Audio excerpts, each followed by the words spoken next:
Good evening everyone. Audio video clear है आप लोगों तक?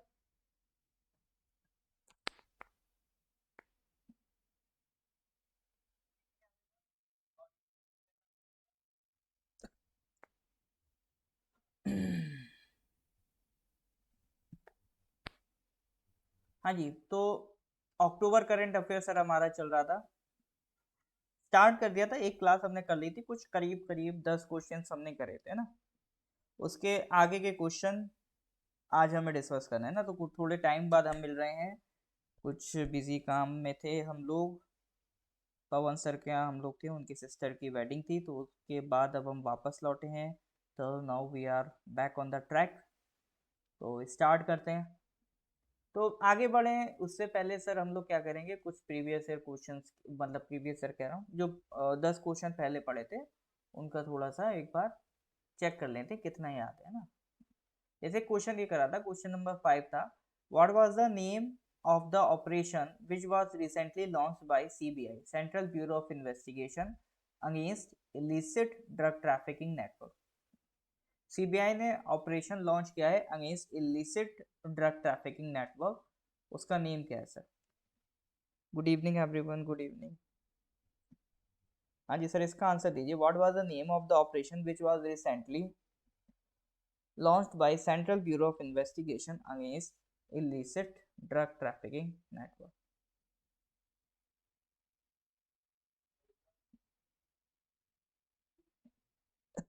ऑपरेशन प्रहार, हिम्मत, गरुदा या ऑपरेशन क्लीन, बताइए सर।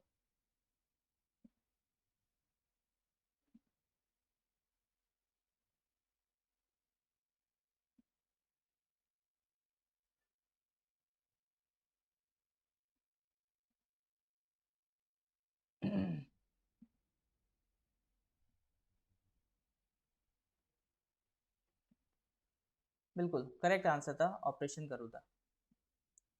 ठीक है। एक क्वेश्चन ये बताइए, recently ministry of home affairs has extended the आफ्पा in parts of Arunachal and which of the following state for another 6 months.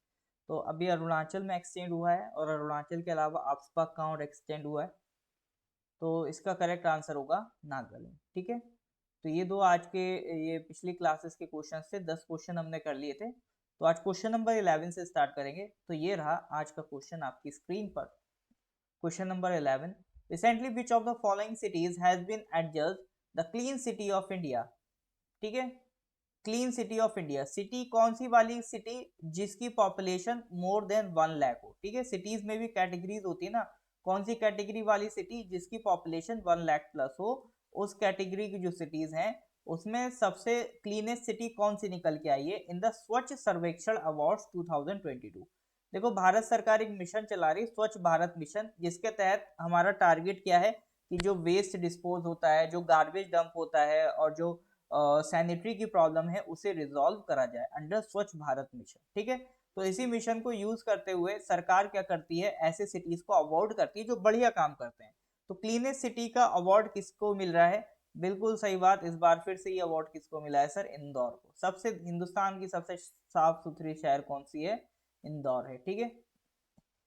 तो अगर टॉप 5 रैंकिंग की बात करेंगे तो नंबर 1 पे सर आपका कौन सा? इंदौर है। सेकंड पे सूरत है। फिर थर्ड पे आपका नवी मुंबई, महाराष्ट्र का नवी मुंबई है। फिर विजाग, आंध्र प्रदेश का, आंध्र प्रदेश का ही दूसरा शहर है विजयवाड़ा। ठीक है।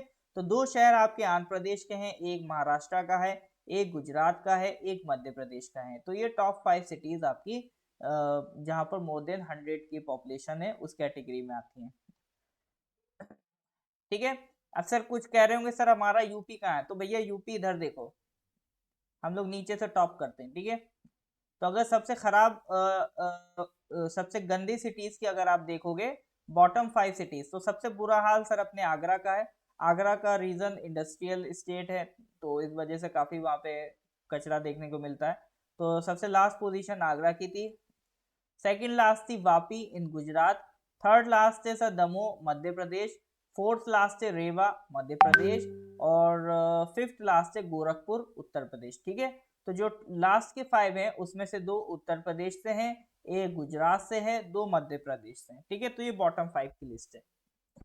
अब ऐसी कैटेगरी जो जहां पर 1 लाख से कम पॉपुलेशन हो, उस कैटेगरी की अगर हम बात करें तो सबसे टॉप पे कौन है आपका? पंचगनी, महाराष्ट्र का पंचगनी, जहां पर 1 लाख से कम पॉपुलेशन है। उसमें पटन है, करहद है, लोनावला है, करजात है। और बॉटम 5 में आपका सबसे बुरी हाल किसकी है? मध्य प्रदेश की ही, गदरवारा की। ठीक है, तो ऐसे नहीं कि मध्य प्रदेश के सारे सिटी साफ हैं, तो टॉप में अगर एक आ रहा है, टॉप 5 में एक आ रहा है, तो बॉटम 5 में भी 2 आ रहे हैं। ठीक है, और लेस देन 100 प्लस में अगर हम बात करें तो आपका 3 शहर आपके मध्य प्रदेश के हैं। ठीक है, तो ये कुछ रैंकिंग्स थी जिससे आपको आइडिया मिले किस स्टेट के कितने बढ़िया काम कर रहे हैं। हाँ, अरुणाचल ना टॉप 5 में है ना बॉटम 5 में, it is in somewhere Midway, तो इस वजह से नाम नहीं है। ठीक है, चलिए क्वेश्चन नंबर 12 पे आते हैं। Recently who among the following was awarded the Nobel prize for medicine और फिजियोलॉजी। ठीक है, फिजियोलॉजी भी कह देते हैं या मेडिसिन भी कह देते हैं या बायोलॉजी भी कह देते हैं। तो इस फील्ड में नोबेल प्राइज किसको मिला है? देखो, नोबेल प्राइज की जहां तक बात है तो मैं यहाँ बहुत डिटेल में नहीं बताऊंगा नोबेल प्राइज क्या होता है, किस किस फील्ड में मिलता है। क्यों? क्योंकि मैंने इसके लिए अलग से एक डिटेल्ड वीडियो बना रखी है। आप नॉर्थ ईस्ट पीएससी की यूट्यूब चैनल पे जाके नोबेल प्राइज 2022 सर्च कर लेना, वहां पर आपको एक मेरी एक डिटेल्ड वीडियो मिल जाएगी जिसमें मैंने प्रॉपरली एक्सप्लेन करा है कि किस किस फील्ड्स में नोबेल प्राइज मिले हैं और नोबेल प्राइज का पूरा बैकग्राउंड हिस्ट्री कैसे क्या बने, अल्फ्रेड नोबेल कौन थे। ठीक है, और नोबेल प्राइज से रिलेटेड वो सारी जानकारी जो आपके एग्जाम में काम आ सकती है, सब आपको उस वीडियो में मिल जाएगा। तो आई वुड एडवाइज उस वीडियो को जरूर देखें। ठीक है, तो यहाँ पर ये क्वेश्चन में सिर्फ हम किसकी बात करेंगे? जो मेडिसिन फील्ड में नोबेल प्राइज मिला है, तो किसको मिला है? हाँ जी, तो सबसे पहले तो करेक्ट आंसर बताइए। सालंग जी, 22 में नहीं आएगा, चिंता मत करो, आ जाएगा कुछ सालों में, परेशान ना हो। बताइए सर जल्दी से।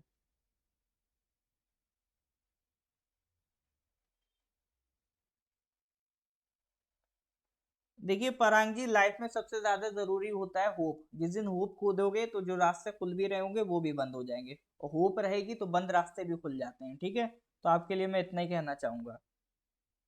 तो डिप्रेस ना हो, मेहनत करते रहिए। मेहनत करते रहेंगे तो कुछ ना कुछ तो आप एग्जाम निकाल ही लेंगे। ठीक है, और ऐसा नहीं होता है पढ़ने से कि सिर्फ एग्जाम के लिए पढ़ते हैं। जब आप चीजों को पढ़ते हो, समझते हो, तो आपकी क्या कहते हैं, दिमाग का भी विकास होता है, आपका माइंड उसी हिसाब से डेवलप होता है। तो आप लाइफ में जो भी करोगे अच्छा ही करोगे, बस ये हो जाता है। ठीक है भैया, ये तो मैं एक्सपेक्ट करता हूँ गलत नहीं बताएंगे आप लोग, ये एक्सपेक्ट करता हूँ सर, ये तो सही बता दो। पारांग जी, कास्ट से तो काम ही नहीं चलता है सर। दुनिया में अच्छे भी हैं बुरे भी हैं, आपको डिसाइड करना है आपको क्या बनना है।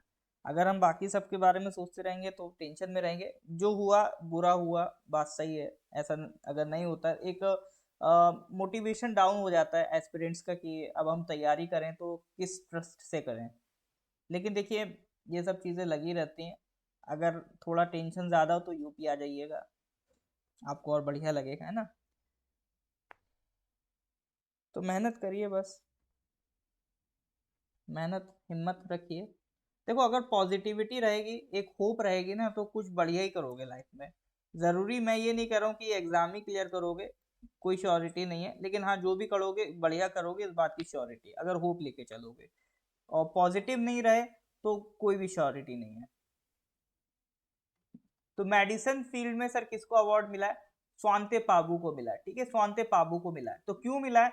देखो, इन्होंने ह्यूमन इवोल्यूशन की रिगार्डिंग रिसर्च की है। ह्यूमन एवोल्यूशन, जैसे ह्यूमन एवोल्यूशन में अगर आप चार्ल्स डार्विन की थ्योरी मानो, तो डार्विन साहब ने तो कहा था कि भैया हम सब पहले क्या थे, एक बंदर थे, फिर धीरे धीरे हमारी स्पीशी इवॉल्व होती गई। इवॉल्व होते होते फाइनली आज हम जो स्पीशी बने हैं उसे कहते हैं होमोसेपियन। ठीक है, आपने वर्ड सुना होगा होमोसेपियन। तो हमारी आज की स्पीशी का नाम क्या है? होमोसेपियन। बट इवॉल्व होने से पहले डिफरेंट डिफरेंट स्टेजेस में हम इवॉल्व हुए हैं। ठीक है, जस्ट लेकिन होमोसेपियन से पहले जस्ट जो हमारी स्टेज थी उसे हम क्या कहते थे? उसे हम कहते थे निएंडरथल। ठीक है, उसे हम क्या कहते थे सर? निएंडरथल। तो हमारी आज की जो करंट में स्पीशी है उसका नाम क्या है? होमोसेपियन। और इससे जस्ट पहले स्पीसी जो थी निएंडरथल स्पीसी थी हमारी। इस कैटेगरी से इवॉल्व होके हम होमो सेपियन बन गए, ठीक है। अब स्वांते पाबू साहब ने क्या किया, अब देखो अगर आप जीन ढूंढने जाओगे तो होमो सेपियन के तो भर भर के मिल जाएंगे, लेकिन निएंडरथल के जीन्स हमें नहीं मिलते हैं, तो इनकी जीनोम सीक्वेंसिंग नहीं हो पा रही थी। लेकिन स्वांते पाबू ने इसी इम्पॉसिबल को पॉसिबल करके दिखाया है, जो निएंडरथल के जीन्स हैं उसकी सीक्वेंसिंग करके दिखाई है, जबकि ये स्पीशी क्या हो गई है, एक्सटिंक्ट हो गई है। तो मतलब इनकी रिसर्च का मतलब ही यही है कि जो स्पीशीज एक्सटिंक्ट हो गई हैं ह्यूमन इवोल्यूशन के दौरान, उन स्पीसीज के जीन्स पे ये रिसर्च कर रहे हैं, ताकि ह्यूमन इवोल्यूशन के बारे में और पता चल सके कि इंसान एक्चुअल में कैसे इवॉल्व हुए, ठीक है, कैसे इवॉल्व हुए। ये सारी जानकारी किसने डेवलप करी है, ये सब डेवलप करी है सर आपका स्वांते पाबू ने। तो ये बेसिक समझ में आया कि नहीं, यस और नो, बेसिक समझ में आया कि नहीं आया।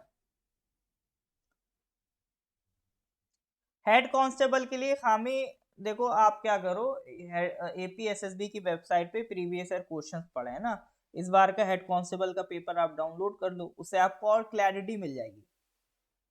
प्रीवियस ईयर की पेपर एपीएसएसबी की वेबसाइट पे आप जाइए, आपको मिल जाएंगे, वहां से डाउनलोड करिए, आपको क्लैरिटी मिल जाएगी एपीएसएसबी में हेड कांस्टेबल में किस टाइप के क्वेश्चंस पूछते हैं, ठीक है। जो अभी यूडीसी में पेपर हुआ, अभी जो फॉरेस्टर में हुआ, इसी तरह का पेपर आपको हेड कांस्टेबल में देखने को मिलेगा, ठीक है। मेजर ये कोई कॉर्पोरेट का इंटरव्यू नहीं है कि fake it till you make it. चलिए, हाँ जी सर, यहाँ तक क्लियर है, क्लियर है तो गिव मी थम्स अप। हाँ जी सर, अगर यहाँ तक समझ में आ रहा है तो।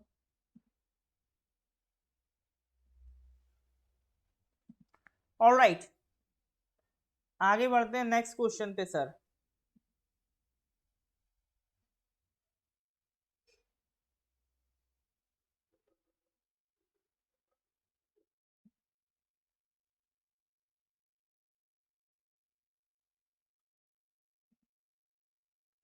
हाँ जी, next question number 13। Recently, Brigadier Dr. B.D. Mishra, retired governor of Arunachal Pradesh, has been given the additional charge of governor of which of the following states? आपके जो अरुणाचल के गवर्नर हैं, retired brigadier doctor B D Mishra, ठीक है, तो अभी वो अरुणाचल के गवर्नर हैं, तो उनको किसी और स्टेट का भी गवर्नर बनाया गया, तो किस स्टेट का गवर्नर बनाया गया, ये क्वेश्चन है। हाँ, तो इसमें आपको आंसर पता है, करेक्ट आंसर इज मेघालय, ठीक है। तो जो बी डी मिश्रा साहब है उन्हें मेघालय का भी गवर्नर बनाया गया है। तो बी डी मिश्रा साहब ने ये कहा है कि ऐसा नहीं कि वो पहले कभी शिलोंग गए नहीं, 1971 का जो कॉन्फ्लिक्ट हुआ था, तब भी वो शिलोंग गए हुए थे, है ना, और काफी उन्होंने वॉर्स में पार्टिसिपेट किया, 1962 का हो, 65 का हो, 71 का हो, तीनों वॉर्स में उन्होंने पार्टिसिपेट किया है। अब मेघालय से रिलेटेड कुछ खास जानकारी क्या है, बस ये ध्यान रखो, कैपिटल शिलोंग है, चीफ मिनिस्टर कौन है, सांगमा जी चीफ मिनिस्टर हैं, और वहां के जो चीफ जस्टिस हैं वो कौन है, थैंक यू जी, वहां के चीफ जस्टिस हैं, ठीक है। बहरहाल कैपिटल और चीफ मिनिस्टर तो एटलीस्ट सर ध्यान रखो, है ना, इट विल हेल्प यू। चलो, that was about Meghalaya. Now coming to the next question number 14।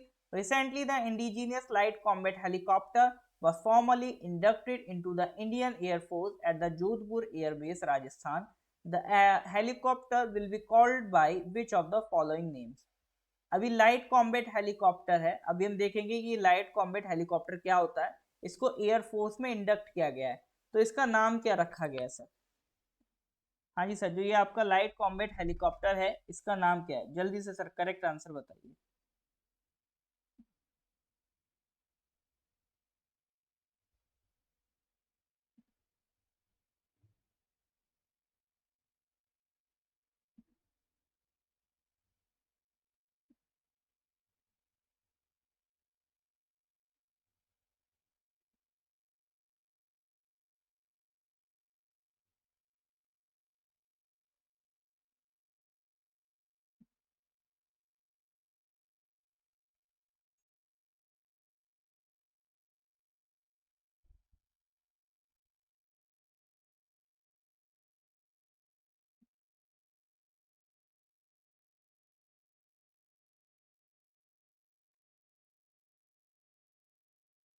हाँ जी सर, क्या नाम बता रहे हैं आप लोग? सी प्रचंड, बिल्कुल, जो अभी हेलीकॉप्टर इंडक्ट किया गया उसका क्या नाम है सर? उसका नाम है प्रचंड, ठीक है। अब सर पहली चीज प्रचंड के बारे में देख लेते हैं। लाइट कॉम्बैट हेलीकॉप्टर है, किसने डेवलप किया है? HAL, Hindustan aeronautics limited limited, ठीक है। 65 IAF को दिए जाएंगे और 97 किसको दिए जाएंगे? आर्मी को दिए जाएंगे। It is India first indigenous multi role combat helicopter. तो लाइट कॉम्बैट हेलीकॉप्टर होता क्या है? देखो, ये ओनली अटैक हेलीकॉप्टर है जो 5000 मीटर के एल्टीट्यूड पर लैंड भी कर सकता है और टेक ऑफ भी कर सकता है with A considerable load of weapons and fuel, ठीक है। कहने के लिए लाइट है सर, लेकिन अच्छा खासा वेपन और फ्यूल लेके 5000 मीटर की ऊंचाई को ये तय कर सकता है, वहां लैंड भी कर सकता है, टेक ऑफ भी कर सकता है। इसमें एक रडार एब्जॉर्बिंग मटेरियल यूज करते हैं। उससे होता क्या है, ये रडार की पकड़ में जल्दी नहीं आता है, ठीक है। तो इससे जो इसका रडार सिग्नेचर है वो हल्का हो जाता है, तो जल्दी ये रडार की पकड़ में आता नहीं है, ठीक है। और क्रैश प्रूफ स्ट्रक्चर है। प्रेशराइज कैबिन है, जो आपको किसी भी आपका न्यूक्लियर अटैक हो, बायोलॉजिकल या केमिकल अटैक हो, इन सब से आपको ये प्रोटेक्ट करके रखता है, ठीक है। एनिमी रडार से ये आपको प्रोटेक्ट करके रखता है। इसमें दो इंजन्स हैं, दो फ्रेंच ओरिजिन के शक्ति इंजन्स हैं, जो किसने मैन्युफैक्चर किए हैं? HAL ने मैन्युफैक्चर किए हैं। देखो, इंडिया में हमने मिसाइल्स में अपना एक वर्चस्व बना लिया है कि मिसाइल्स में हमारे पास महारत है बनाने की, और सैटेलाइट्स में अब हमारे पास महारत है ना। रॉकेट्स में अब हमारे पास एक्सपर्टीज है कि हम अब बड़े बड़े रॉकेट्स PSLV GSLV अपने खुद से बना सकते हैं। बस एक ही चीज बची है जिसमें अभी हमारे पास एक्सपर्टीज नहीं है, वो टेक्नोलॉजी अभी भी हमें फॉरेन कंट्री से एक्सपोर्ट करनी पड़ती है, that is your engines. Engines अभी भी हम प्रॉपरली पूरी तरह से इंडिया में डेवलप नहीं कर पाते, ठीक है। अभी DRDO इस पे भी लगा हुआ है, डेफिनेटली एक दिन हम इसको भी खुद से कर पाएंगे, जैसे हमने मिसाइल को करा और रॉकेट्स को करा, ठीक है सर। तो that was about the light combat helicopter. ये समझ में आ रहा है कि नहीं आ रहा? आ रहा है तो please give me a thumbs up. हाँ जी sir, light helicopter combat helicopter HAL, इसका मतलब समझ में आ रहा है कि नहीं आ रहा है? आ रहा है तो फिर हम आगे बढ़ें। कोई दिक्कत हो please do let me know. Well, moving to the next question, question number 15। Recently, which of the following banks has announced to adopt 30 remote villages across India under its Gram Seva program? एक कोई bank है, उसने एक programme launch किया है, ग्राम Seva programme. उसके तहत वो 30 रिमोट विलेजेस को क्या करेंगे? अडॉप्ट करेंगे। अडॉप्ट करने का मतलब वहां का बिजली का ध्यान रखना, स्कूल्स का, हेल्थ का, ये सारा ध्यान कौन रखेगा? वो बैंक ही ध्यान रखेगी, क्योंकि वो उन विलेजेस को अडॉप्ट कर रही है, ठीक है। तो ये किस बैंक ने ये प्रोग्राम अनाउंस किया है, जल्दी से बताइए। हिंट है, इस बैंक को अभी क्वार्टरली अभी इसके प्रॉफिट देखे गए तो सबसे ज्यादा प्रॉफिटेबल बैंक है वो, प्रॉफिट के हिसाब से अगर देखोगे। हाँ जी सर, क्या नाम है बैंक का?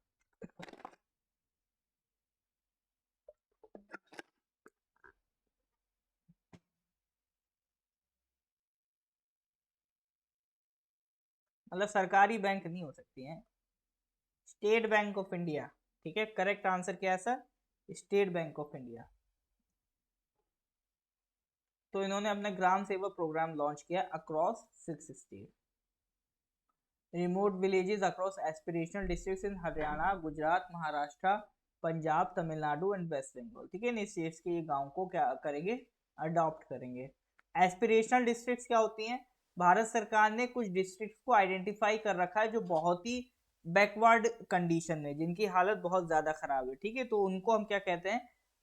एस्पिरेशनल डिस्ट्रिक्ट्स कहते हैं, ठीक है। तो वहां पर भी ये काम करेंगे। चलो क्वेश्चन नंबर 16 पे आ जाओ। ये फिर नोबेल प्राइज का है, अभी हमने मेडिसिन का देखा था, ये आ गया फिजिक्स का। तो फिजिक्स में 3 लोगों को नोबेल प्राइज मिला है। Alain Aspect from France, Clauser from USA और जेरिंगर फ्रॉम ऑस्ट्रिया, ठीक है। तो फ्रांस, USA, ऑस्ट्रिया के 3 शख्स हैं, साइंटिस्ट हैं। उन्होंने किस चीज पे, किस फील्ड में काम किया था फिजिक्स की, जिसके लिए उन्हें नोबेल प्राइज मिला? ऑप्शन है क्वांटम मैकेनिक्स, दूसरा कॉम्प्लेक्स फिजिकल सिस्टम, तीसरा ब्लैक होल्स, चौथा इवोल्यूशन ऑफ यूनिवर्स। हाँ जी सर, चार ऑप्शन है, करेक्ट आंसर बताइए। म्यू कह रहे हैं क्वांटम मैकेनिक्स, ये भी आसान सवाल है, बनना चाहिए सर।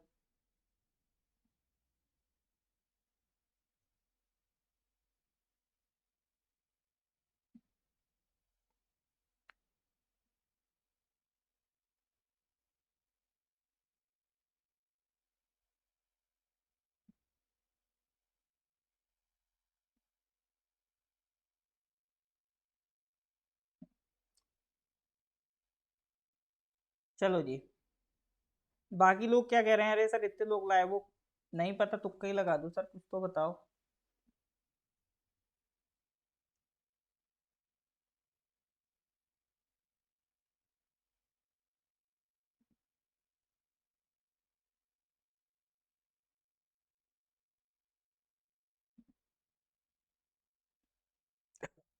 हाँ जी सर, कुछ तो बताओ।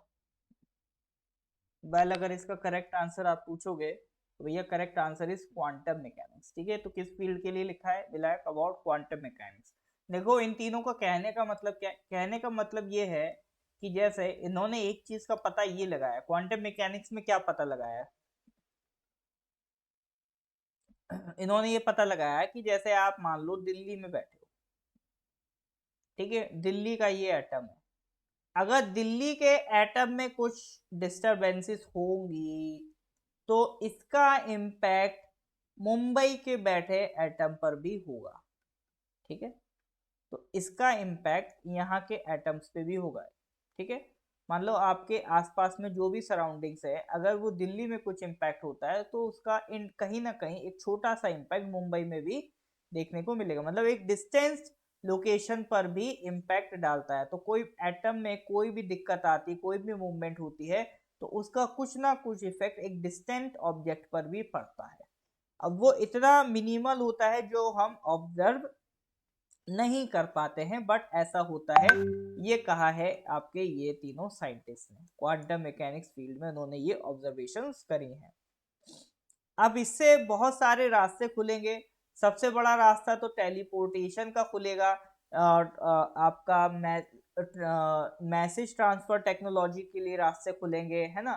इनको कनेक्टिविटी के रास्ते खुलेंगे, क्योंकि यहाँ अगर कोई एटम से यहाँ पर कुछ फ्लक्चुएशन हो रही हैं तो इनसे आप ऑब्वियसली समझ सकते हो कि कनेक्टिविटी और रिलेशन बना के बेटर की जा सकती है दूर वाले इलाकों में। ठीक है, तो ये इनकी रिसर्च का सिग्निफिकेंस था। तो किस फील्ड में काम किया, क्वांटम मैकेनिक्स।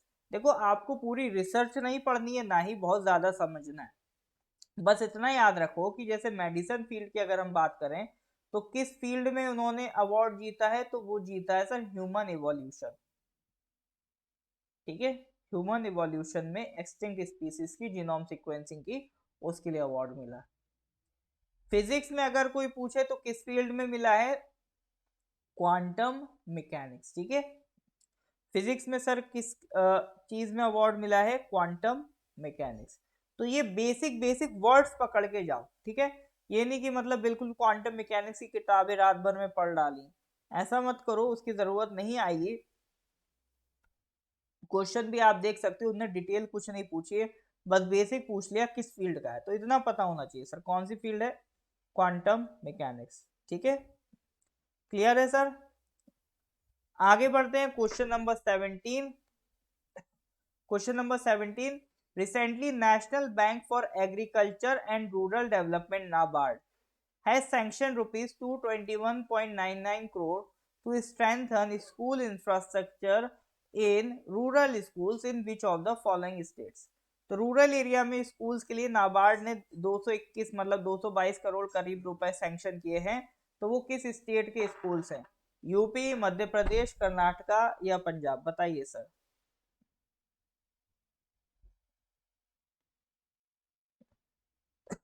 उत्तर प्रदेश, मध्य प्रदेश, कर्नाटका या फिर पंजाब।